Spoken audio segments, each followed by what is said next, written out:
дугаар сайхны жоруудын 2 дахь жор талаараа маш хэлбэрхэн аргаар өснийхээ хуухыг цэвэрлэх байгаа. За энд бол юу орох вэ гэхээр аяг угаагч, за TVS house salt cleaner, за тэгээд амин туснууд болон ус орно. За миний хувьд өнөөдөр лавандер, сидарууд, гангийн амин тус 3-ыг би өнөөдөр хуухны цэвэрлэгийг ашиглаж байна. Бид нар одоо ингээд сардаа нөгөөдөө хуухаа цэвэрлээд гоё болгоод хамбал өсний маань ургалтанд маш сайн нөлөөлдөг. За тэгээд мөн адил маш гоё чиг хичээлтэй хуухны гоё цэвэр байдлыг одоо хангана.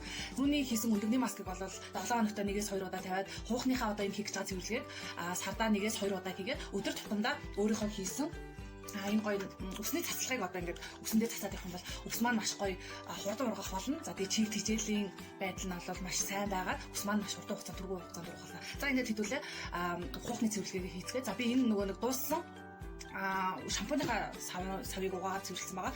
За эндээ болохоор би одоо аяг угаагчнаасаа ойролцоогоор нэг халбарыг хийлээ. За house salt cleaner-ээс би мөн адил нэг халбарыг үгүй нэг тагийг хийлээ. За ингээд үүн дээрээ би одоо за гангийн амин тусыг нэмлээ. Гангийн амин тусаас би 5 туслыг хийлээ.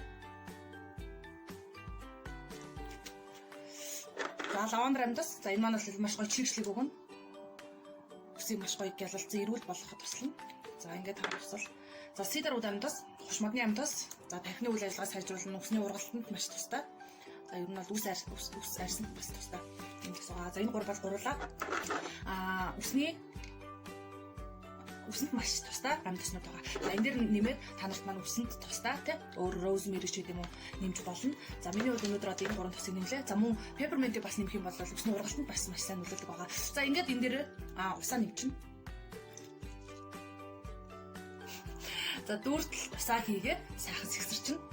За тэгээд энийг болохоор хуухандаа сайхан массажлаад тарааж өгөөд үсэндээ бүр ингээд нэлээд хитэн сайхан төхөж өгөөд хэдэн минут бас байвал зүгээр санагцсан. За тэгэхээр нэг 5-аас 10 минут эсвэл нэг 20-30 минут ч юм уу тий ойролцоогоор байлгаад тэгээд энэ үсээ сайхан ангижруулаад бааахын гаралтаа за тэгээд болж өгвөл янз бүрийн өөрийнх нь шампунь одоо ангижруулагч хэрэглэх болно. За байхгүй бол байгалийн гаралтаа шампунь ангижруулагч хэрэглээд угаагаад өдөр өсч маш гоё гялалзаад маш гоё болох болно. Ваа та ямар гоё юм бэ? Баярлалаа. Гүй наад оос үзээдгүй надад бүгд байгаа юм биш үү? Наад хийж үзээгүй юм да. Найз нь хийнэ. Найз нь хийчихээ чамд харуулнаа. Үсэг нэг сайхан сэсгэрнэ. Одоо янз юм бол энэ хуухны нөгөө юунуудыг маш гоё цэвэрлэх зүйл болохоор айгүй гоё.